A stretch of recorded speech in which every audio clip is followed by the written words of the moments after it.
आज हम इस्लाम के इतिहास के एक ऐसे महान शख्सियत के बारे में चर्चा करने जा रहे हैं जिन्हें महान अल्लाह ताला ने पूरे जहां का सुल्तान बनाया था। वे हमेशा के लिए जीवित रहने के लिए आबे हयात की तलाश में गए थे। एक दिन बादशाह जुल्करनैन अलैहिस्सलाम इस्लाम के प्रचार के उद्देश्य से एक अनजाने रास्ते पर कहीं जा रहे थे। चलते चलते वे बहुत सी बातें सोच रहे थे। कुछ समय बाद वे थक गए और एक स्थान पर आराम फरमाने लगे। मन में विचार कर रहे थे कि पूरी दुनिया में इस्लाम का पैगाम कैसे पहुंचाया जाए और दुनिया के पूर्व से पश्चिम तक अल्लाह की तौहीद का संदेश कैसे फैलाया जाए। इसी दौरान आसमान के एक फरिश्ते के साथ उनकी बातचीत हुआ करती थी। अचानक वह फरिश्ता बादशाह जुल्करनैन अलैहिस्सलाम के पास आया, सलाम किया और पूछा, हे सुल्तान, आप इतनी गहराई से क्या सोच रहे हैं? तब बादशाह जुल्करनैन अलैहिस्सलाम ने कहा, मैं अपनी पूरी जिंदगी अल्लाह की इबादत करना चाहता हूँ और इस्लाम का पैगाम पूरी दुनिया में फैलाना चाहता हूँ, लेकिन एक दिन मौत तो आएगी ही, फिर इस्लाम का प्रचार कैसे होगा? अच्छा, मुझे बताइए, अल्लाह के फरिश्ते किस प्रकार इबादत करते हैं? यह सुनकर फरिश्ते ने कहा, आसमान के फरिश्ते जिस इबादत में लगते हैं कयामत तक उसी में लगे रहते हैं। अगर कोई फरिश्ता रुकू में खड़ा होता है तो कयामत तक रुकू में ही खड़ा रहेगा, और अगर कोई फरिश्ता सजदे में है तो कयामत तक उसी में रहेगा। यह सुनकर बादशाह जुल्करनैन अलैहिस्सलाम बोले, अगर अल्लाह रब्बुल आलमीन मुझे कयामत तक की जिंदगी देते तो मैं भी कयामत तक उनकी इबादत में मग्न रहता, लेकिन क्या यह संभव है? तब फरिश्ते ने कहा, मैंने आसमान में सुना था कि धरती के आखिरी छोर पर कोहे काफ पर्वत के तल में एक अंधेरी गुफा के अंदर आब ए हयात नामक एक कुआं है। अगर कोई इस कुआं के पानी पीता है तो वह हमेशा के लिए जीवित रहता है। यह सुनकर बादशाह जुल्करनैन अलैहिस्सलाम आश्चर्यचकित हो गए। इसके बाद फरिश्ता सलाम कर वहां से विदा हो गया। बादशाह जुल्करनैन अलैहिस्सलाम सोचते हुए अपने दरबार की ओर लौटने लगे। अल्लाह रब्बुल आलमीन ने बादशाह जुल्करनैन अलैहिस्सलाम को पूरी दुनिया का सुल्तान बनाया था। उन्होंने धरती के मशरिक से मगरिब तक की यात्रा की थी। अगले दिन बादशाह जुल्करनैन अलैहिस्सलाम ने दरबार में एक आवश्यक बैठक बुलाई। उनके प्रमुख सलाहकार थे हजरत खिज्र अलैहिस्सलाम, अल्लाह के वली लोकमान हकीम और अन्य ज्ञानी व बुजुर्ग औलिया। बादशाह जुल्करनैन अलैहिस्सलाम ने उनसे पूछा, आबे हयात के पानी के बारे में क्या आप में से कोई कुछ जानता है? तो कृपया बताएं। उपस्थित उलेमा में से एक ने कहा, हुजूर, मैंने हजरत आदम अलैहिस्सलाम के एक नसीहत नामे में पढ़ा कि अल्लाह ताला ने इस धरती पर आब ए हयात नामक एक पाक पानी भेजा है। जो कोई इसे एक बार पी ले वह कयामत तक नहीं मरेगा, लेकिन आब ए हयात के अंधकार की गहराई बहुत अधिक है। वहां जाने के लिए कीमती याकूत और मोती लेकर जाना होगा, नहीं तो रास्ता भटकने की संभावना है। एक अन्य व्यक्ति ने कहा, मैंने भी सुना है कि आबे हयात का पानी दूध से भी सफेद और शहद से भी मीठा है। इसे पीने से कयामत तक जिंदा रहा जा सकता है। यह धरती के आखिरी छोर पर कोहे काफ पर्वत के तल में स्थित है। तब बादशाह जुल्करनैन अलैहिस्सलाम ने कहा, मेरी हुकूमत की जिम्मेदारी और अधिकार आप सभी को सौंपकर मैं आब ए हयात की खोज में जाना चाहता हूँ। इसके बाद उन्होंने रियासत के संचालन की जिम्मेदारी एक अमीन को सौंप दी और 12 वर्षों के लिए आब ए हयात की तलाश में निकलने की तैयारी की। हजरत खिज्र अलैहिस्सलाम को काफिले का प्रमुख नियुक्त किया गया। अंधकारमय स्थान पर रोशनी की आवश्यकता थी, इसलिए बादशाह जुल्करनैन ने खजाने से 2 चमकते हुए याकूत लिए। एक याकूत उन्होंने खिज्र अलैहिस्सलाम को दिया और दूसरा अपने पास रखा। इसके बाद खिज्र अलैहिस्सलाम अपनी सेना और आवश्यक खाद्य सामग्री के साथ आब ए हयात की तलाश में निकल पड़े। बादशाह जुल्करनैन ने पहले धरती के मशरिकी छोर की ओर यात्रा की। यात्रा के दौरान उन्होंने कई अद्भुत और नई मखलूकात को देखा। तब जुल्करनैन ने रुककर अपनी सेना से पूछा, क्या आप बता सकते हैं कि यह किस प्रकार का मखलूक है? सेना ने उत्तर दिया, हुजूर, हमें इस प्रकार के मखलूक के बारे में पहले कोई जानकारी नहीं थी। यह भी अल्लाह रब्बुल आलमीन की कुदरत का एक निशान है। आगे बढ़ते हुए वे एक नदी पर पहुंचे। वहां उन्होंने देखा कि नदी में एक प्रकार के लोग रहते हैं जिनके सामने का हिस्सा इंसानों जैसा है और पीछे का हिस्सा मछली जैसा। वे नदी के अंदर भी रहते हैं न कभी बात करते हैं और न ही इंसानों के साथ मेलजोल रखते हैं। यह देखकर जुल्करनैन ने अपनी सेना से पूछा, क्या आपने पहले इस प्रकार की जाति देखी है? सेना ने कहा, हुजूर, देखना तो दूर, हमने इस प्रकार की जाति के बारे में कभी सुना भी नहीं। जुल्करनैन ने कहा, जाओ उनमें से 2 को पकड़ कर लाओ। सेना ने कहा, हुजूर, उन्हें पकड़कर क्या करेंगे? जुल्करनैन ने उत्तर दिया, आजमाइश करेंगे कि वे वास्तव में इंसान हैं या किसी अन्य मखलूक के। सेना उनके पास गई, लेकिन वे कोई प्रतिरोध नहीं कर रहे थे और चुपचाप वहीं बैठे थे। सेना ने उनमें से 2 को पकड़ लिया। कई परीक्षणों के बाद यह पाया गया कि उनके पास इंसानों की कोई विशेषता नहीं थी, वे वास्तव में मछली प्रजाति के थे। इसके बाद उन्हें नदी में वापस छोड़ दिया गया। फिर समय बर्बाद किए बिना जुल्करनैन और उनकी सेना आगे बढ़ने लगे। कुछ दूर चलने के बाद वे एक स्थान पर पहुंचे जहां उन्होंने एक अजीब प्रकार की मानव जाति देखी। वे पशुओं की तरह 4 पैरों पर चलते थे और जंगल की गुफाओं में झुंड बनाकर रहते थे। जुल्करनैन और उनकी सेना को देखकर वे इधर उधर भागने लगे। तब जुल्करनैन ने अपनी सेना से पूछा, ये किस प्रकार की मानव जाति है? क्या आपको इनका नाम पता है? उन सेना ने उत्तर दिया, हुजूर, हमें इनके बारे में कोई जानकारी नहीं है। जुल्करनैन ने कहा, जंगलों के भीतर से यात्रा करते हुए क्या आपने इस प्रकार की मानव जाति पहले देखी है? उन सेना ने उत्तर दिया, हुजूर, देखना तो दूर, हमने इनके बारे में पहले कभी सुना भी नहीं। जुल्करनैन ने कहा, जाओ उनमें से किसी एक को पकड़ कर लाओ। उन सेना ने उत्तर दिया, हुजूर, वे तो हमें देखकर डर के मारे भाग रहे हैं, उन्हें पकड़कर लाना मुश्किल होगा। जुल्करनैन ने कहा, उनकी भी आजमाइश करेंगे कि वे वास्तव में मानव जाति हैं या नहीं। सेना ने उनमें से एक को पकड़ लिया। परीक्षण के बाद यह पाया गया कि उनकी आकृति इंसानों जैसी थी, लेकिन उनके पास कोई अक्ल नहीं थी। वे बहुत डरे हुए थे और किसी अन्य जाति को देखकर गुफाओं में भागने लगते थे। इसके बाद जुल्करनैन ने वहां अधिक समय न लगाकर अपनी यात्रा जारी रखी। चलते चलते वे 2 पहाड़ों के बीच पहुंचे। वहां उन्होंने एक समुदाय देखा जो उनकी भाषा को समझने में असमर्थ था।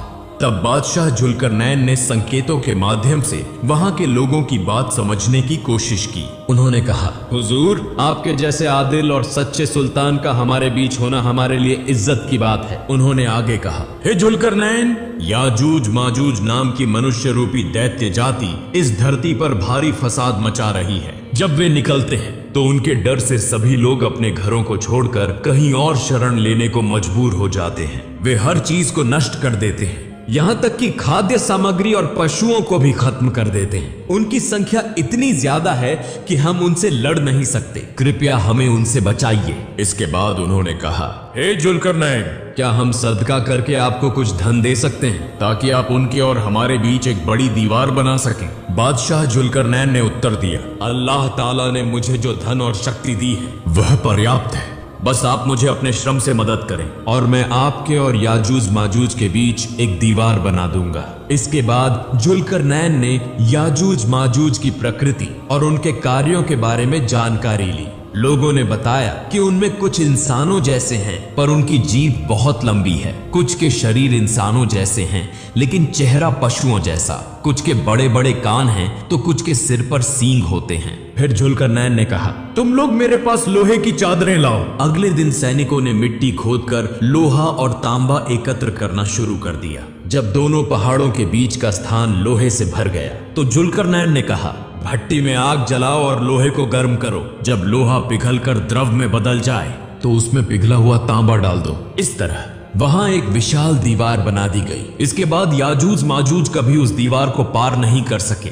इस काम को पूरा करने के बाद जुल्करनैन ने कहा, यह मेरे अल्लाह का करम है। बादशाह जुल्करनैन की इस ताकत को देखकर वहां के लोगों ने इस्लाम धर्म को स्वीकार कर लिया। हदीसों में उल्लेख मिलता है कि कयामत तक वे याजूज माजूज के अत्याचार से सुरक्षित रहेंगे। हजरत अली रदियल्लाहु अन्हु से वर्णित एक हदीस में कहा गया है कि याजूज और माजूज इस दीवार को प्रतिदिन अपनी जीभ से चाट चाट कर कमजोर करने की कोशिश करते हैं। दिन ढलने के करीब वे सोचते हैं कि अगली सुबह इसे खत्म कर देंगे, लेकिन जब वे सुबह फिर से दीवार के पास पहुंचते हैं तो वह दोबारा पहले जैसी मजबूत हो जाती है। इसके बाद जुल्करनैन और उनकी सेना उत्तर की ओर बढ़े।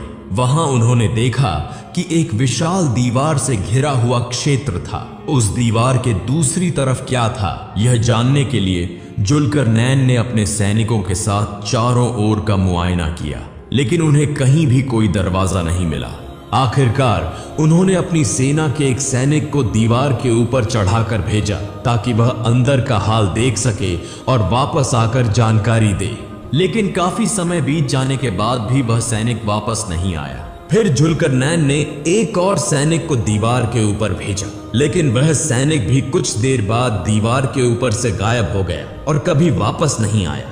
तब जुल्करनैन ने सोचा कि वहां कोई रहस्यमय या अलौकिक प्रजाति मौजूद है। उन्होंने और किसी को न भेजने का फैसला किया और आगे बढ़ने का विचार छोड़ दिया। इसके बाद जुल्करनैन ने समय बर्बाद किए बिना पूर्व की ओर अपनी यात्रा जारी रखी। कुछ दूर चलने के बाद वे एक सुंदर शहर पहुंचे। वहां के लोग शिक्षित और विज्ञान के क्षेत्र में बहुत उन्नत थे, लेकिन उनकी भाषा समझना बहुत कठिन था। बादशाह जुल्करनैन को देखकर उन्होंने सलाम किया और कहा, हे जुल्करनैन, आपके यहाँ आने से हम बहुत प्रसन्न हैं। तब जुल्करनैन ने उन्हें कलमे की दावत दी और कहा, अल्लाह एक है, उसके सिवा कोई पूजनीय नहीं। यह बात उन्होंने तुरंत स्वीकार कर ली। वे एक बुद्धिमान कौम थे, इसलिए उन्होंने बिना समय गंवाए इस्लाम धर्म अपना लिया। उन्होंने जुल्करनैन को बहुत सम्मान और आदर दिया। जुल्करनैन ने वहां काफी समय बिताया और उनकी भाषा भी सीख ली। उस शहर का कोई भी व्यक्ति उनकी बातों का विरोध नहीं करता था। जुल्करनैन ने इस्लाम की दावत इतनी आसानी से किसी और कौम को नहीं दी थी। जब वहां का हर व्यक्ति ईमान ले आया तो उन्होंने वहां से पूर्व की ओर यात्रा शुरू की। कुछ समय बाद जुल्करनैन एक समुद्र के किनारे पहुंचे।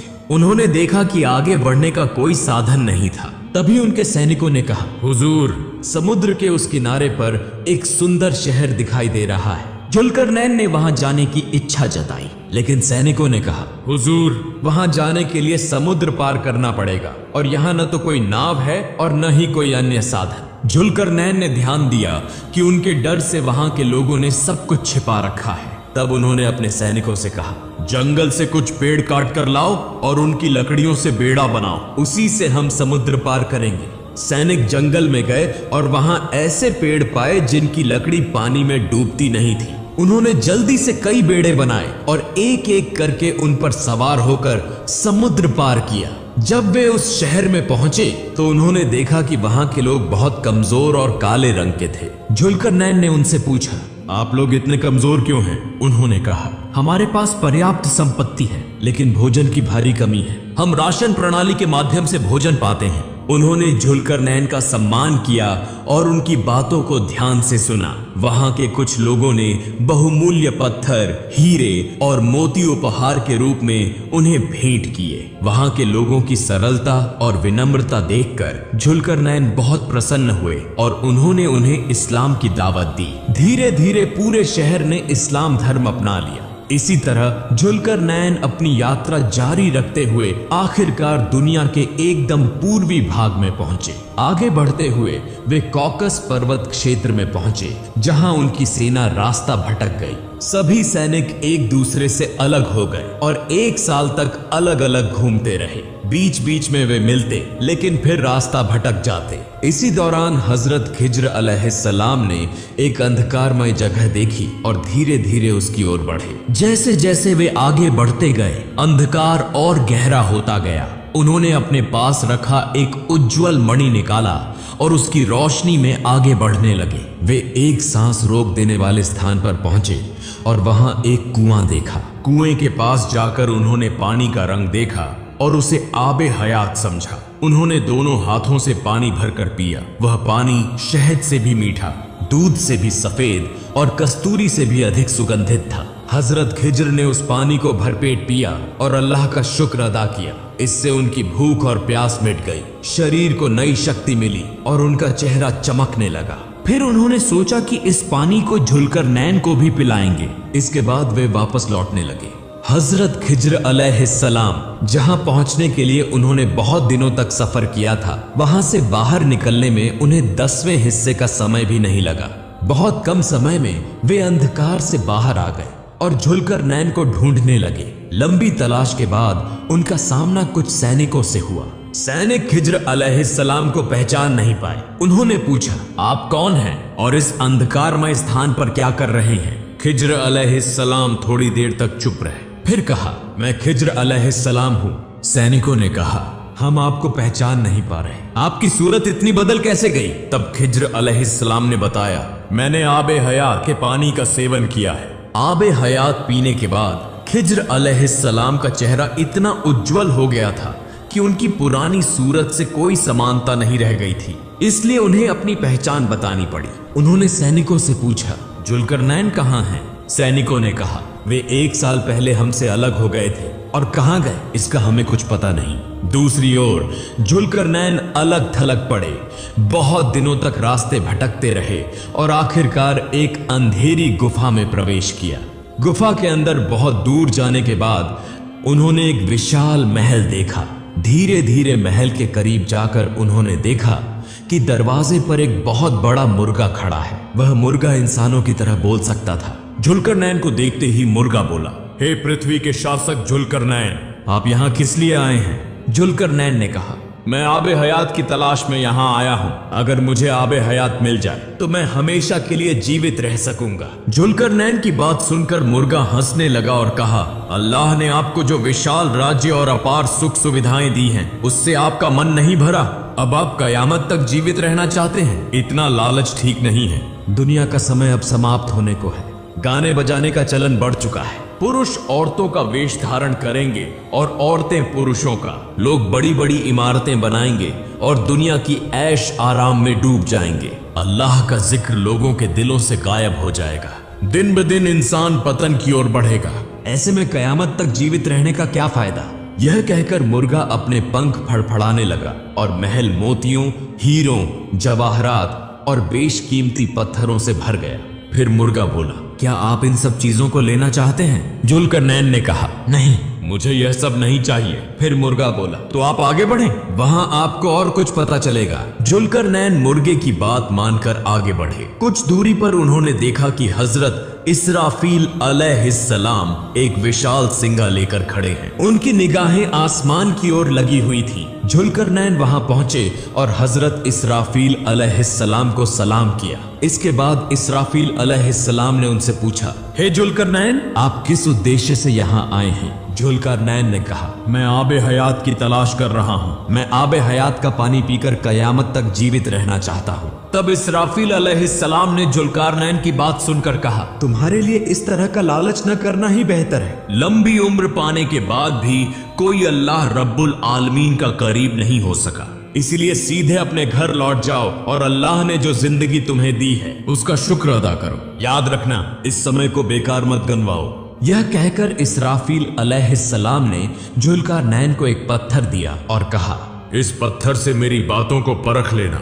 इसके बाद जुल्करनैन पत्थर लेकर अंधेरे से निकलकर उजाले की ओर चल पड़े। रास्ते में जमीन की चमकदार रंगत ने उनका ध्यान खींचा। उन्होंने अपने साथी हकीम लुकमान से पूछा, यह इस तरह चमक क्यों रही है? हकीम लुकमान ने कहा, यह मिट्टी नहीं है, यहाँ मोती, जवाहरात, याकूत और फिरोजा जैसे बेशकीमती रत्नों का ढेर है। अगर आपकी जरूरत हो तो आप इसे ले सकते हैं। तब जुल्करनैन ने वहां से कुछ पत्थर उठाए और आगे बढ़े। लंबे सफर के बाद जब वे उजाले के देश पहुंचे तो उन्होंने देखा कि रास्ते में जो पत्थर उन्होंने उठाए थे वे वास्तव में बेशकीमती रत्न थे। इसराफील अलैहिस्सलाम द्वारा दिया गया पत्थर एक सफेद पत्थर था जो बिल्ली के सिर के आकार का था। जुल्करनैन ने हकीम लुकमान से पूछा, मुझे यह पत्थर क्यों दिया गया? हकीम लुकमान ने कहा, इस पत्थर का उद्देश्य तुम्हें यह सिखाना है कि दुनिया की हर चीज का लोभ त्याग दो। अगर तुम इस पत्थर को तराजू में तौलोगे तो दुनिया की किसी भी चीज का वजन नहीं पाओगे। केवल मिट्टी को तराजू में रखोगे तो उसका सही वजन मिलेगा। इसका मतलब है कि दुनिया की सारी चीजें असली में बेकार हैं, केवल मिट्टी ही असली है। मनुष्य का शरीर मिट्टी से बना है और एक दिन मिट्टी में ही मिल जाएगा। महल, पेशा, धन दौलत कुछ भी स्थायी नहीं है, इसलिए हमें उस मिट्टी में लौटने के लिए तैयार रहना चाहिए। यह सुनकर जुल्करनैन ने अपने पास की सारी संपत्ति, सोना, चांदी, हीरे, मोती और पैसा वहां मौजूद लोगों में बांट दी और कहा, तुम सब अपने घर लौट जाओ, मैं इस पहाड़ के नीचे अपना बाकी जीवन गुजारूंगा। इसके बाद उन्होंने सभी को विदा किया और अपनी मां को एक पत्र लिखा जिसमें उन्होंने कहा कि वह उनके लिए हमेशा दुआ करती रहे। उन्होंने यह भी कहा कि वह कयामत के दिन अपनी मां से मिलेंगे। जुल्कारनैन की मां ने उनका पत्र पाकर आंसू बहाए और जब तक वह जीवित रही अपने बेटे के लिए दुआ करती रही। जुल्कारनैन पहाड़ की तलहटी में बैठकर अल्लाह की इबादत करते रहे। इसी तरह कई साल बीत गए और फिर वहीं पर उनका इंतकाल हो गया। इसलिए प्रिय दर्शकों, हम सभी को एक दिन मौत का स्वाद चखना होगा। दुनिया के सारे सुख सुविधाएं बेकार हैं। हमें चाहिए कि बुरे काम छोड़कर सीधे और सरल रास्ते पर चलें। जब हमारी मौत आए तो हम सभी कलिमा पढ़ते हुए इस दुनिया से विदा हों। महान अल्लाह ताला हम सबको यह तौफीक दे, आमीन।